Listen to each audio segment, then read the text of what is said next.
The representation of women in the ancient Egyptian art, whether it was a sculpture or a relief or a drawing, varied.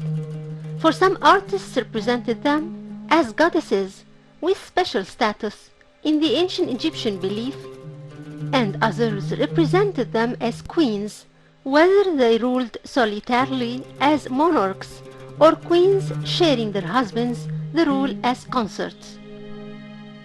Some artists represented the ladies as noble women, born of blue blood families, or as women from the common people, either they were workers or not workers.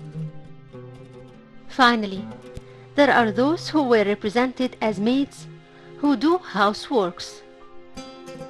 The women had occupied several titles. The royal kinship, like queens, Merit Neith from the first dynasty, and Khent Khawis from the fourth dynasty, and Neith Ekret from the sixth dynasty, and Sobek Neferu from the 12th dynasty, and Hatshepsut from the 18th dynasty, and Tausret from the 19th dynasty, and finally Cleopatra VII from the Ptolemaic period.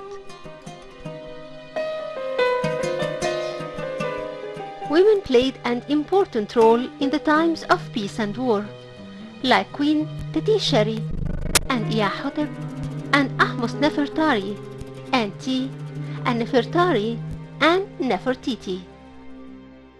In addition to the high positions or important ones that were confined to those who belonged to the royal house and the daughters of the noble families, there were other lines of work opened in front of the women in ancient Egypt, including the woman who doesn't belong to the ruling family or the high class.